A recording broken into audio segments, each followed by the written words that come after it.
For the fourth day in the row, Russia is reporting Ukrainian drone attacks on the soil. Your defenses in defensive. One drone heading in the general direction, while the other hit the city in the Kursk region on Friday morning, damaging the building.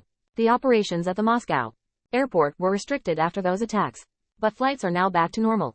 Across the border, Ukraine says its troops are inching towards what could be the toughest line of Russian defenses in the south.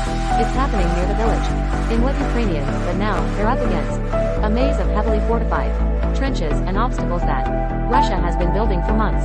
Ukraine's faced criticism that its counteroffensive has been slow, which prompted an angry response from its foreign minister on Thursday, criticizing the slow of COUNTEROFFENSIVES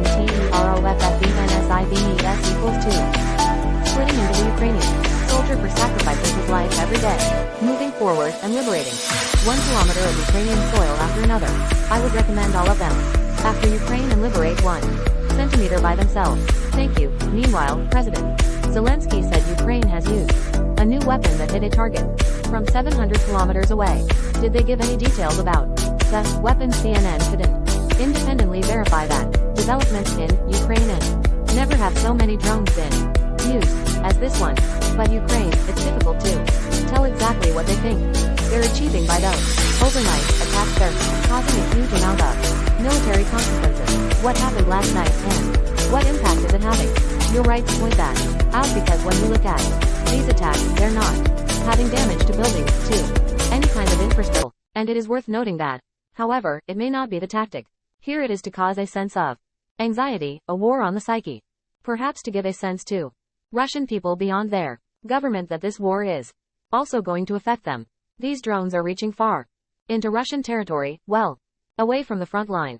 And it's clear that if you look at how Ukraine is investing in its manufacturing, that these drone tactics are here to stay. They're looking at some figures from the Ukrainian government that look at drone manufacturing, and now doubled what it was a month ago. So 200 to 300 drone manufacturers just in the last month. The beginning was just 30. So that shows you where this moving. Also, as you pointed out, how this is changing conflicts. Drones being a key part of this warfare. But it's also worth bearing in mind that this is all happening while there is very much an on the ground-land defensive continuing and making some marginal gains. There were considerable gains in the last couple of days. There was some interesting notes overnight from the Ukrainians that they have now actually broken their first line of defense. These are these heavily fortified trenches that the Russians have dug in on the southern front line. That is quite notable, and it's notable from that soundbite earlier from the Ukrainian foreign minister, saying that they're sounding defense. That's sounding quite angry about people's criticism, and that speaks to a confidence.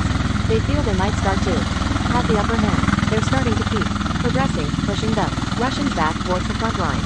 And if you look at where they are last week, there is a village near the southern frontier. They kept pushing and they didn't stop, and they're definitely not retracing.